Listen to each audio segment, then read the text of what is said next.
अखंडमंडलाकारं व्याप्तं येन चराचरं तत्पदं दर्शितं येन तस्मै श्री गुरुवे नमः।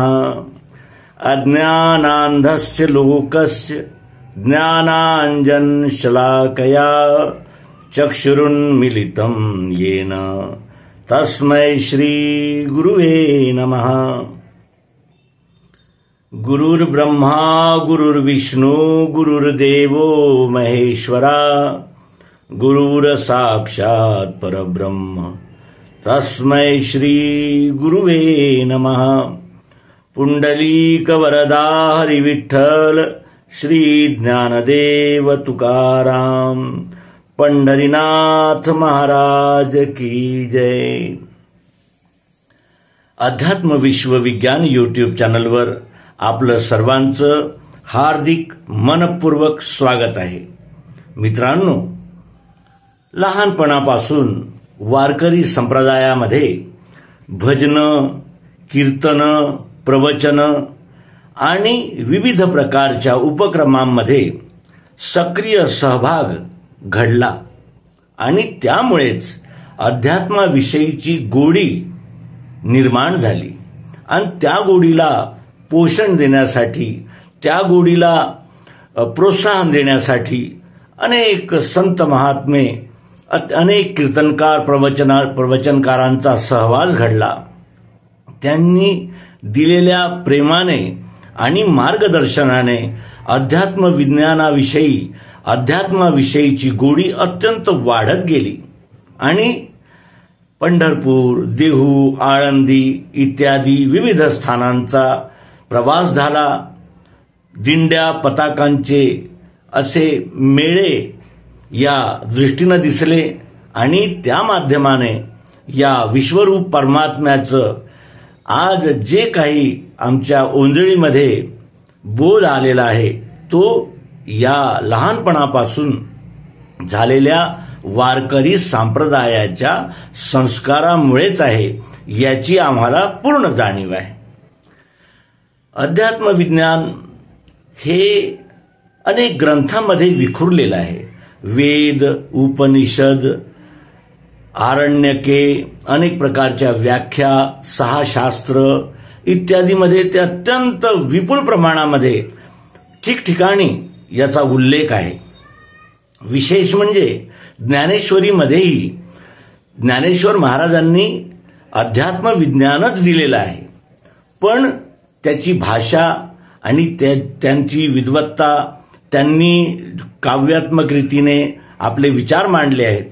त्यामुळे ज्ञानेश्वरी वाचल्यानंतरही चटकन आम्हाला अध्यात्माचा बोध होत नाही, कारण भाषेचा जो म्हणजे प्रकार आहे आणि त्या भाषेवर जे आम्ही विस्तृत व्याख्यान करतो, वक्तृत्व पेरत जातो, त्यामुळे जसं एखाद्या निखाऱ्यावर राखेचा ढीग उभा झाला तर त्या निखाऱ्याची जी ज्वाळा आहे किंवा त्याचा जो प्रभाव आहे तो झाकल्यासारखा होतो आणि नेमकं तसंच झालं।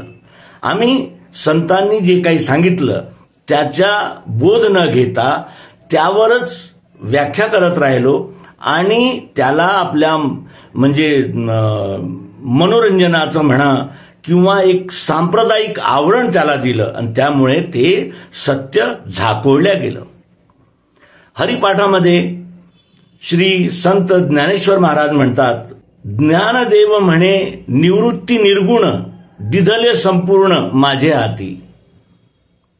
हे हरिपाठामध्ये ज्ञानेश्वर महाराज म्हणतात, पण आम्ही निव्वळ त्या हरिपाठाला असं काही उत्सवी स्वरूप देतो की तोच हरिपाठ जो आम्ही रोज म्हणतो, पण कधीही असा विचार करत नाही की ज्ञानदेव म्हणे निवृत्ती निर्गुण दिधले संपूर्ण माझे हाती।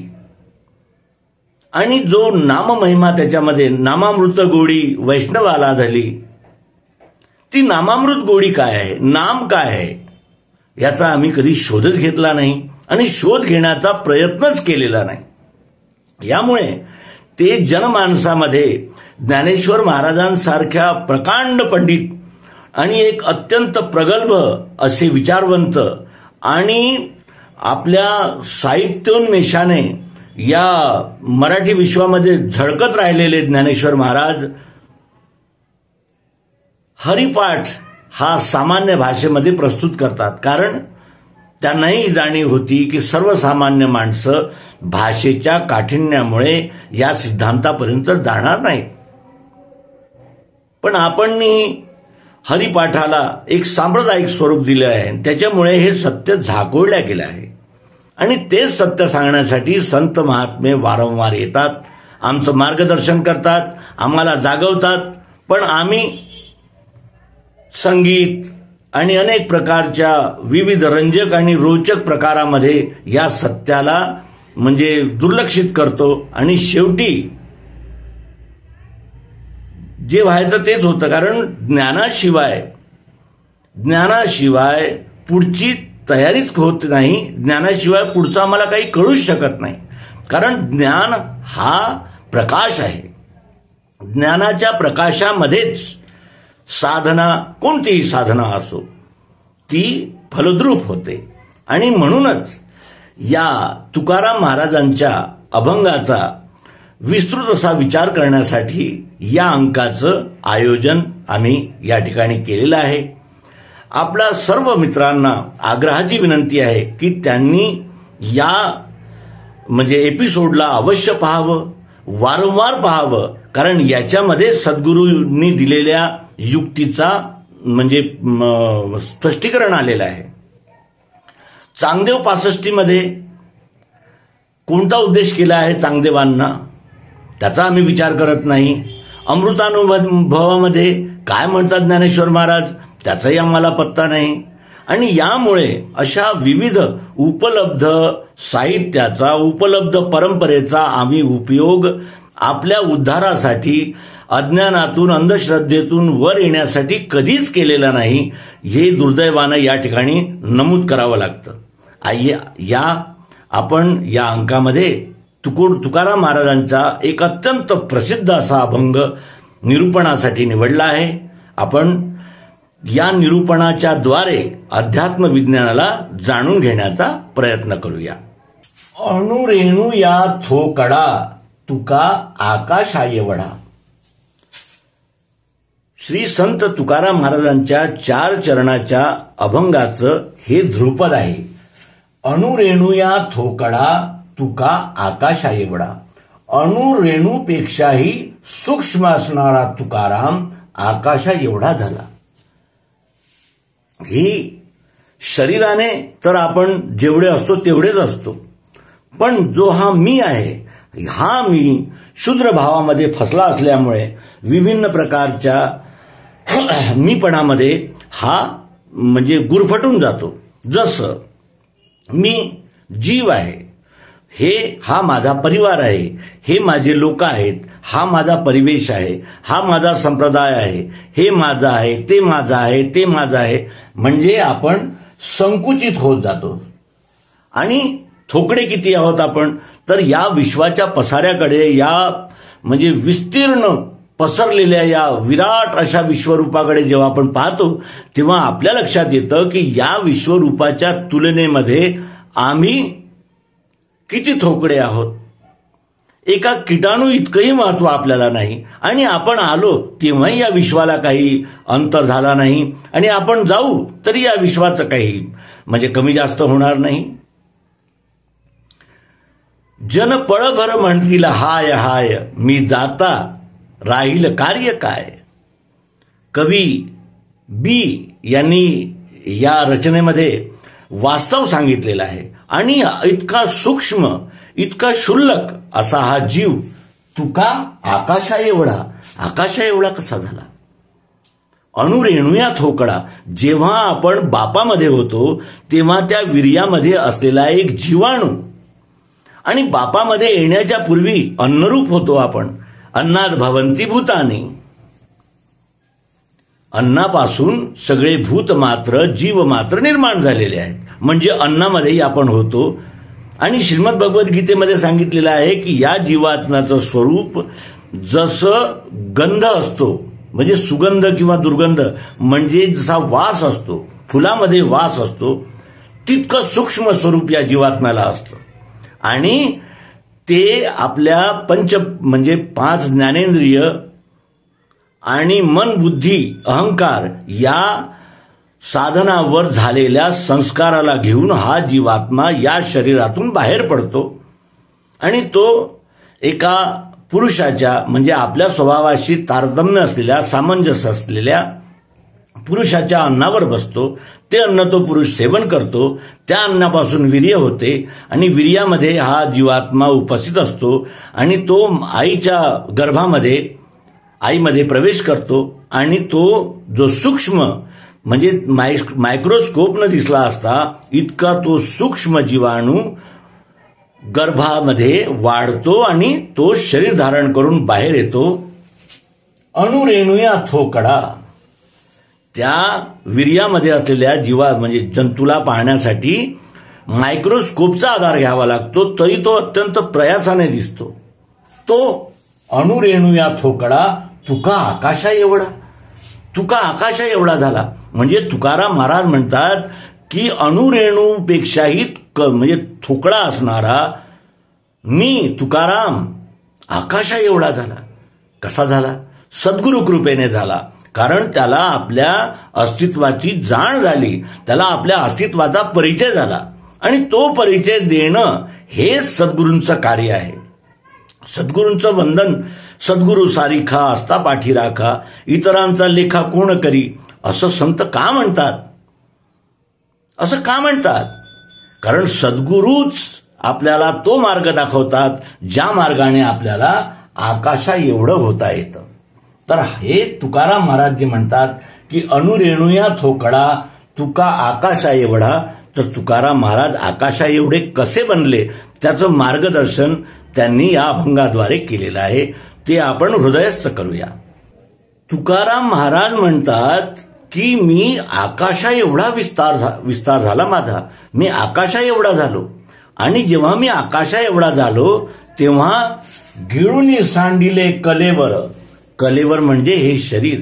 या शरीराला मी गिळून टाकलं, या शरीराला गिळून टाकलं जो भवभ्रमाचा आकार होता. भवभ्रमाचा आकार असणाऱ्या या शरीराला या कलेवराला मी गिळून टाकलं. हे कसं काय म्हणतात याचा आपण विचार करूया. गिळून सांडिले कलेवर. गिळून टाकणे म्हणजे आपण एखाद्या वस्तूला जेव्हा गिळतो तेव्हा त्याचे तुकडे तुकडे करत नाही, त्याला संपूर्णतः गिळतो. म्हणजे त्याचा आकार तसाच असतो पण तो आपल्या आतमध्ये येतो, आपल्या बाहेर त्याचं अस्तित्व राहत नाही. गिळणं या शब्दाचा असा अर्थ आहे.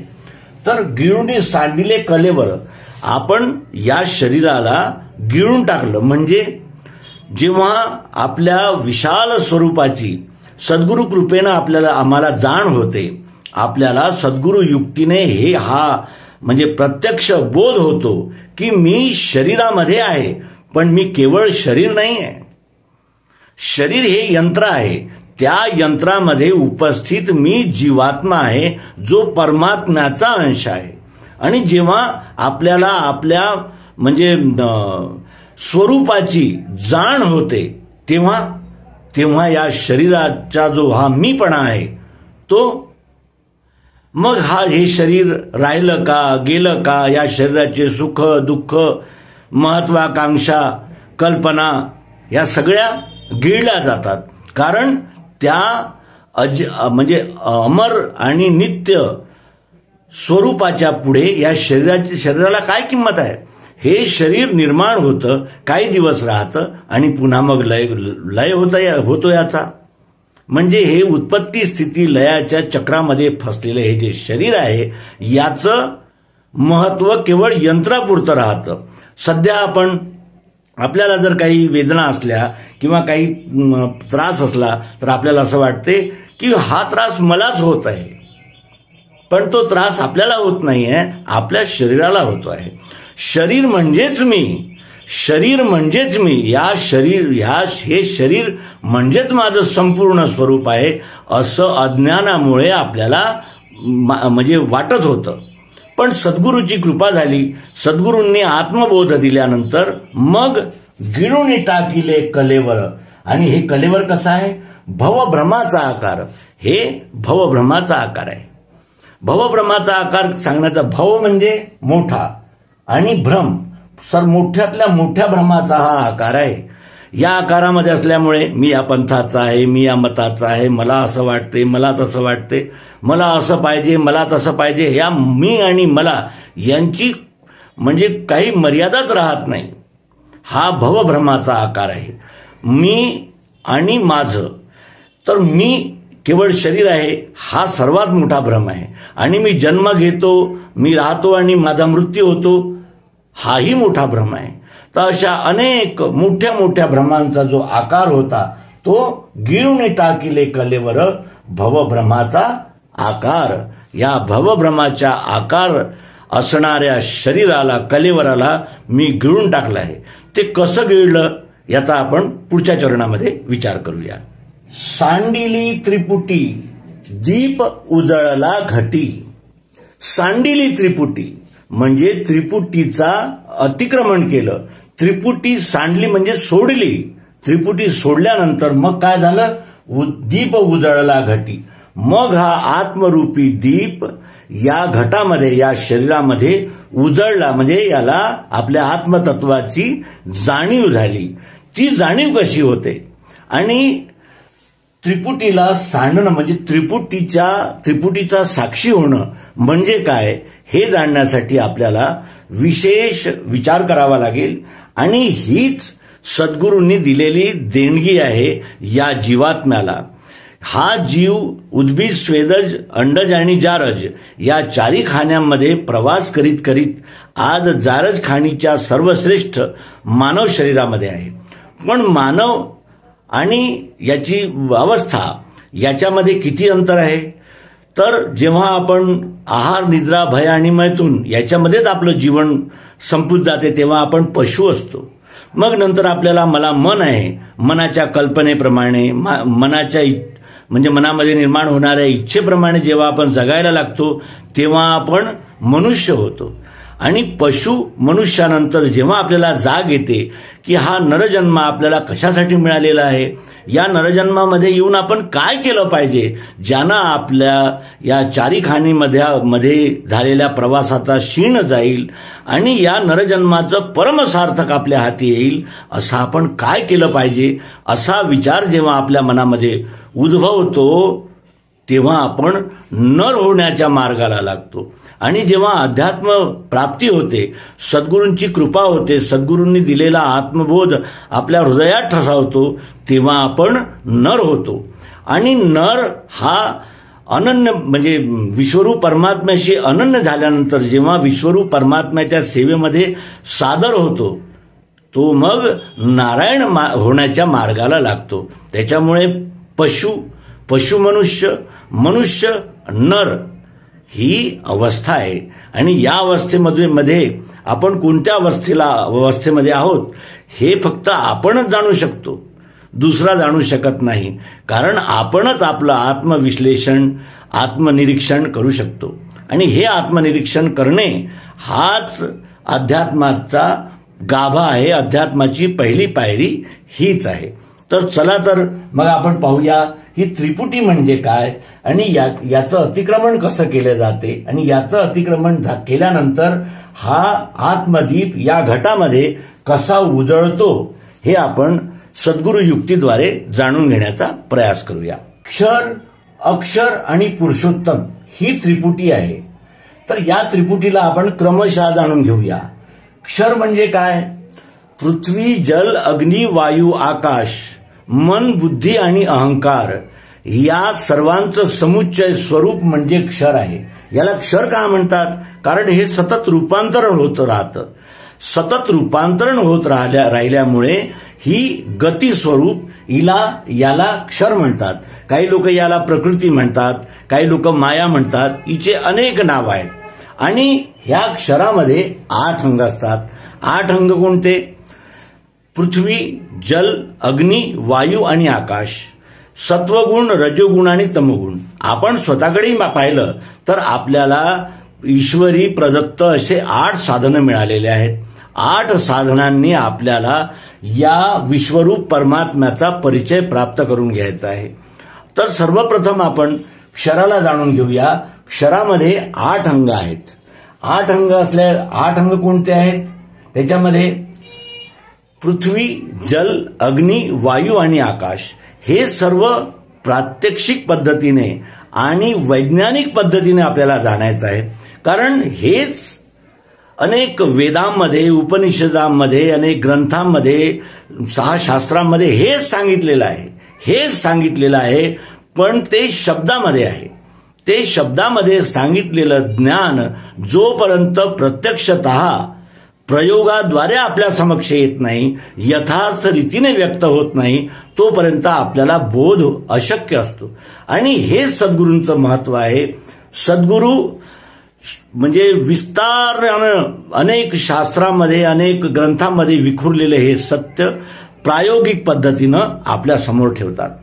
आपण क्षराला जाणणार आहोत. क्षराला जाणण्यासाठी आपण अधिष्ठान स्वरूप एक मिश्रीचा ढोकळा म्हणजे साखरेचा ढोकळा आपल्या समोर ठेवलेला आहे.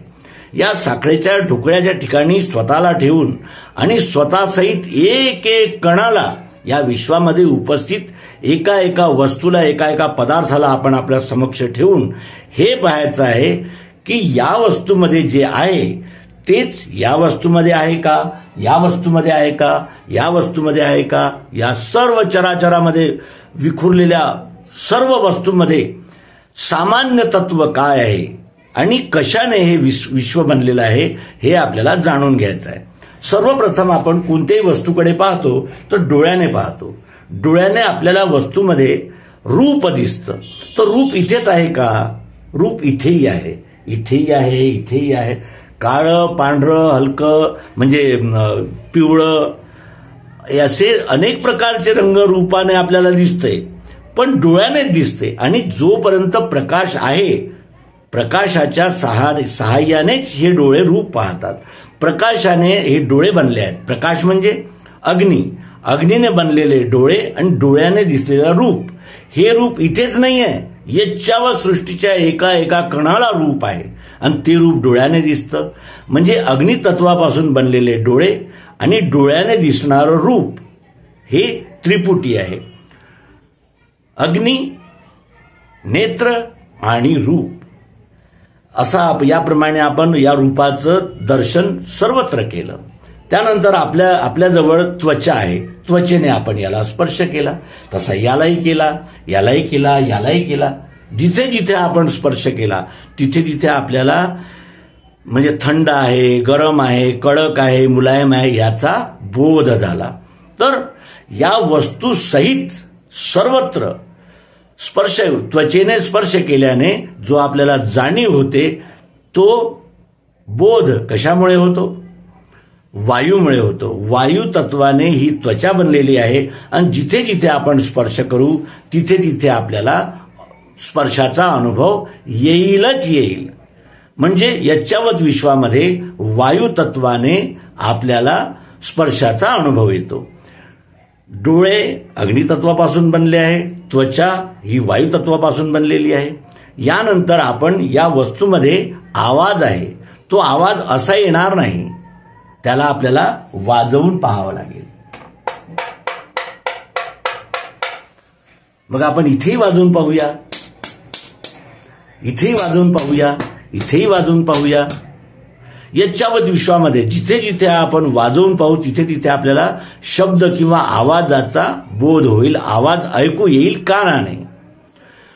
जोपर्यंत स्पेस राहणार नाही तोपर्यंत आवाज येणार. अवकाश, स्पेसमुळे आवाज येतो. स्पेस म्हणजे स्पेस कशाला म्हणतात? अवकाश. यालाच आकाश म्हणतात. आकाशापासून बनलेले कान आणि कानाने येणारा शब्द किंवा आवाज आपल्याला सर्वत्र ऐकू येतो. एका एका कणामध्ये उपस्थित आहे. फक्त आपण वाजवू तेव्हाच तो व्यक्त होईल, अन्यथा अव्यक्तच राहील.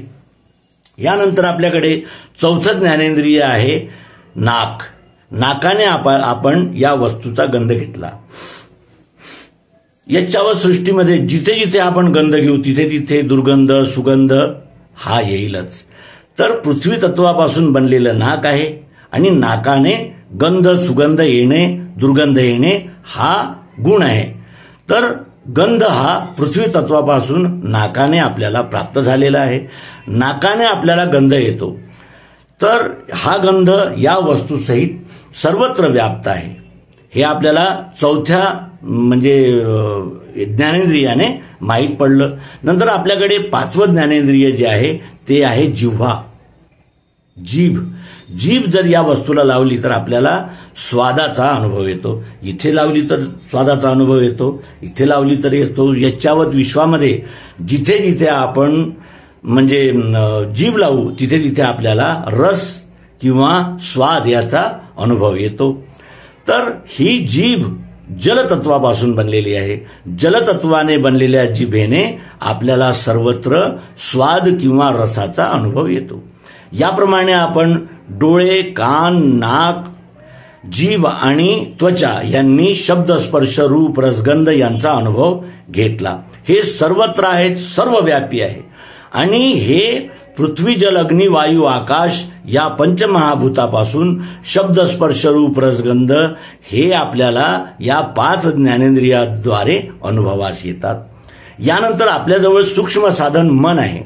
मन हे जसं हे कान आहे, हे नाक आहे असं आपल्याला धरून दाखवता आलं.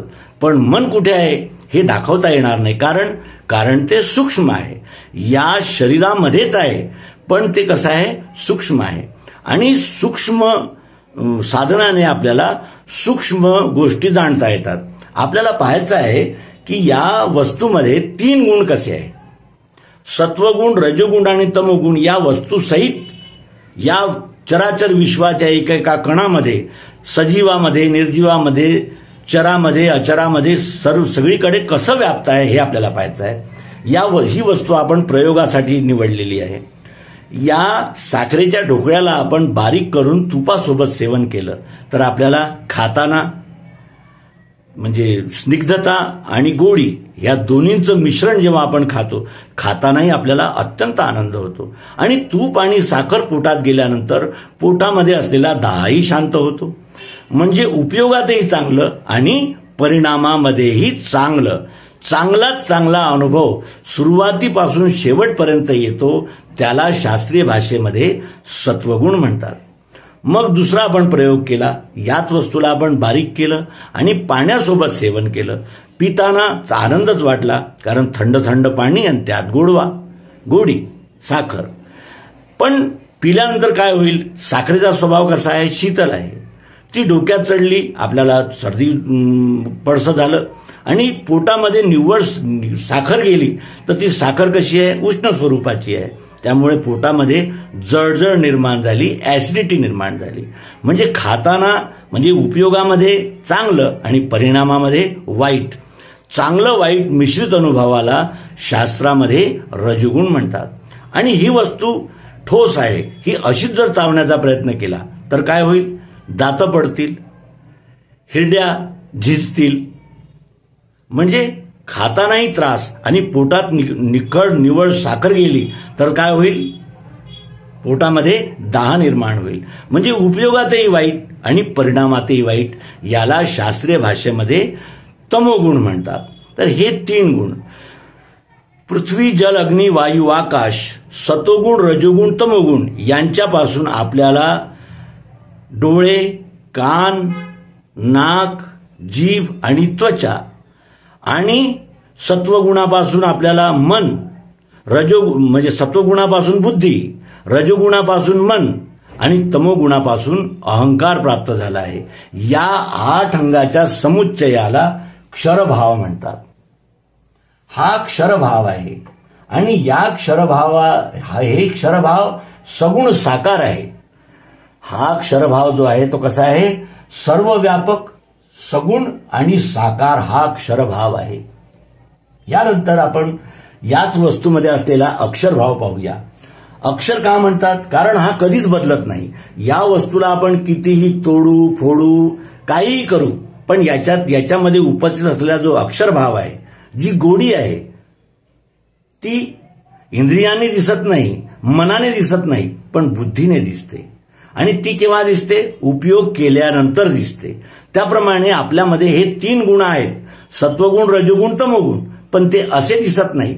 जेव्हा आपण व्यवहार करतो तेव्हा त्या वस्तूमध्ये असलेल्या या 3 गुणांपैकी जो प्रमुख गुण असेल तो आपल्याला ताबडतोब दिसून येतो. याचं एक उदाहरण पाहायचं असलं तर एखाद्या सज्जन महात्म्यालाही जर आपण दारू पाजली तर तो कसा वर्तन करतो? कारण दारू हे तमोगुणी पदार्थ आहे. तमोगुणी पदार्थ सेवन केल्याबरोबर मग मनुष्य तमोगुणाच्या म्हणजे त्याच्यातला तमोगुण हा प्रकर्षानं प्रगट होतो. जसं आपण एखाद्याशी प्रेमानं बोललं तर तो प्रेमानं उत्तर देतो, पण आपण जर त्याला शिवी दिली तर तो त्याच्यामधला तमोगुण जागृत होतो. असा हा 3 गुण याच्यामध्ये उपस्थित आहेत. आता आपण अक्षरभाव पाहूया. याच्यामध्ये गोडी आहे, ती गोडी दिसत नाही. ही गोडी दिसत नाही पण ही आहे.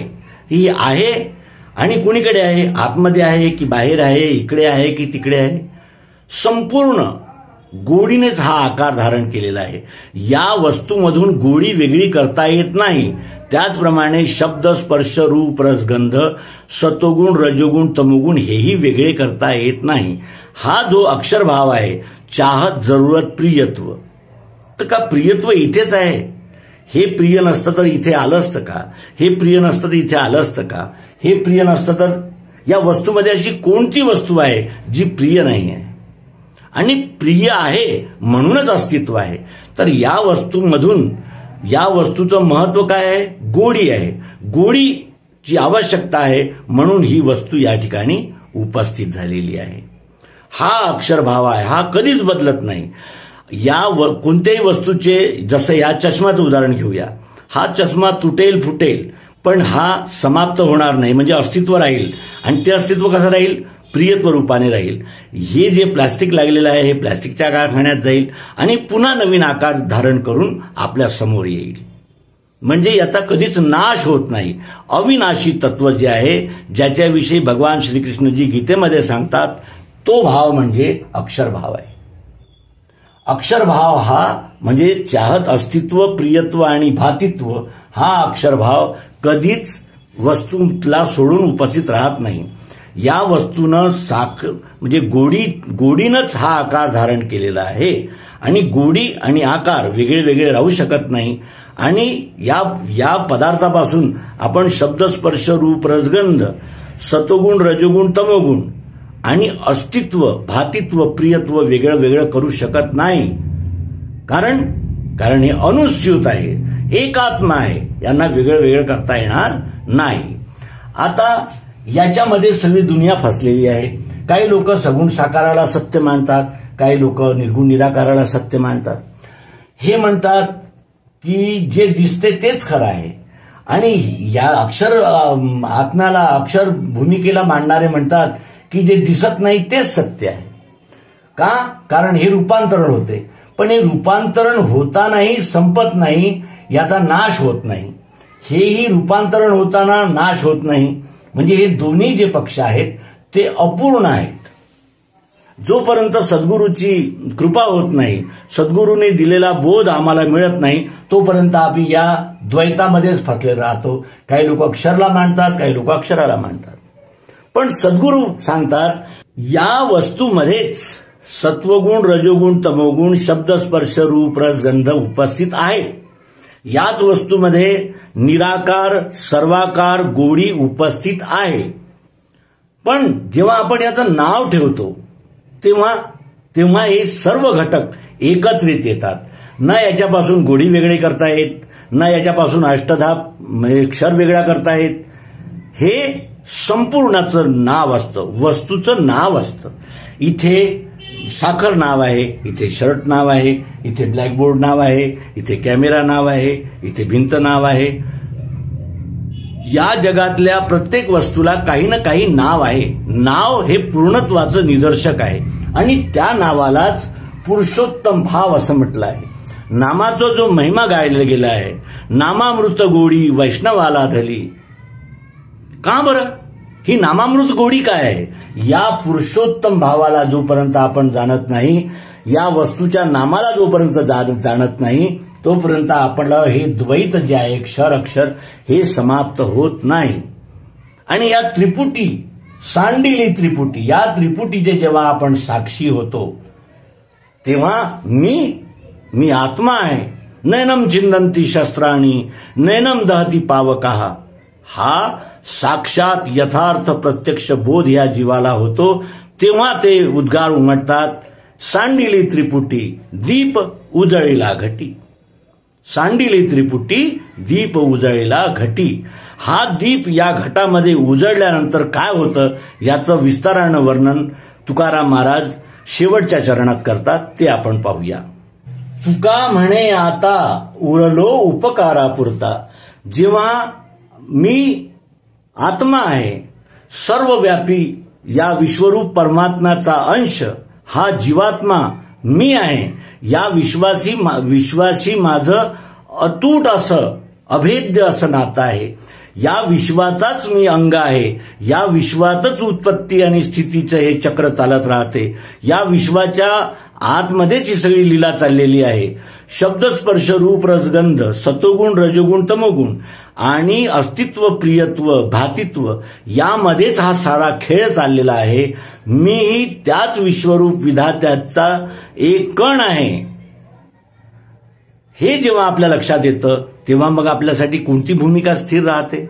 आता मी हा जो क्षुद्र मी होता, मी म्हणजे माझं नाव आहे, माझं गाव आहे, माझं हे आहे, माझं ते आहे, माझी ही कीर्ती आहे, माझा हा सन्मान आहे, हे सगळं गळून पडलं. आता निखळ मी केवळ आत्मा आहे आणि आत्मा हा विश्वात्म्याचाच एक अंग आहे, अंश आहे. हा बोध जेव्हा आपल्याला झाला मग आपल्यासाठी काय कर्म राहिलं. जे आपण स्वतःच्या स्वार्थासाठीच आणि मी करतो हा कर्तृत्वाभिमान बाळगून करत होतो तेच आता या विश्वरूप परमात्म्याच्या सेवेसाठी करायचं आहे. आणि 4 प्रकार उद्भवतात आपले. ब्राह्मण, क्षत्रिय, वैश्य आणि शूद्र. ह्या जाती नाही आहेत, हे गुण वैशिष्ट्य आहे, गुण स्वभाव आहे. याच्याविषयी श्रीमद भगवद्गीतेमध्ये विस्तारानं सांगितलेलं आहे. ब्राह्मण कोण, क्षत्रिय कोण, वैश्य कोण आणि शूद्र कोण. तर ब्राह्मणाचं कर्म आहे ज्ञान विज्ञान घेणे आणि देणे. क्षत्रियाचं कार्य आहे न्यायरक्षा करणे आणि करवणे. व्यापाऱ्याचं, वैश्याचं कार्य आहे व्यापार गोपालन करणे आणि करवणे. आणि शूद्राचं काम आहे श्रमसेवा करणे. पूर्वी हे आम्ही स्वतःसाठीच करत होतो, पण जेव्हा आत्मबोध झाला, या विश्वात्म्यासोबत, या विश्वासोबत आपलं संबंध जेव्हा, म्हणजे ज्याला आपण म्हणतो की सम्यक संबंध जेव्हा उजागर झाले, तेव्हा मग आपल्यासाठी हेच कर्म आजही आपण करतो. पण आजही आपण कशासाठी करतो? स्वतःसाठी करतो. मी आणि माझं. पण जेव्हा मी म्हणजे हा विश्वरूप परमात्मा जे या विश्वामध्ये आहे तेच जसं या वस्तूच्या एकेका कणामध्ये जे आहे तेच संपूर्ण वस्तूमध्ये आहे, त्याप्रमाणे या विश्वामध्ये जे आहे तेच या घटकामध्येही आहे. याचा अनुभव झाल्यानंतर हा कण या संपूर्णच्या सेवेमध्ये सादर होतो. आजही आपण तेच करतो. ब्राह्मण ज्ञान विज्ञान देण्याचं कार्य पूर्वी करत होते, आजही करत आहेत आणि करत राहतील. पण ते कसं करत होते? त्याच्यामध्ये पक्षपात, भेदभाव, माझं तुझं अनेक प्रकारच्या म्हणजे संकट होते, अनेक प्रकारचे व्यवधान होते. आता ज्ञान कुठून घेतलं? विश्वापासून. कुणाला द्यायचं? विश्वामध्ये जे मला मिळालं तेच मला वाटायचं आहे. तर या ज्ञान विज्ञानाचा अभिमान गेला आणि मी करतो ही भूमिका गेली. कारण मी कोण? गिळून सांडिले कलेवर. हा मी शरीर आहे का? मी तर विश्वात्माचा अंश आहे. तो शरीर रूपानं व्यक्त झालेला आहे. त्याच्यामुळे आता कर्तृत्वाचा अभिमानही राहिलेला नाही. त्यामुळे ज्ञान विज्ञान देणं घेणं, न्यायरक्षा करणं आणि व्यापार गोपालन करणं आणि श्रमसेवा हेच अनन्य भावाने या विश्वरूप परमात्म्याच्या सेवेसाठी होत राहतात. आणि या प्रकारे हा व्यष्टी अहंकार या समष्टी अहंकारामध्ये लीन होऊन जातो. आपणही विश्वरूपच होतो. आता विश्वात्मके देवे येणे वाग्यज्ञे तोषावे, तोषोनी मज द्यावे पसाय दान हे. जे खळांची व्यंकटी सांडो, तया सत्कर्मी रती वाढो, भूता परस्परे जडो मैत्र जीवांचे. नर्मदे हर सद्गुरुनाथ महाराज की जय. पुंडलिक वरदे हरी विठ्ठल श्री ज्ञानदेव तुकाराम. पंढरीनाथ महाराज की जय.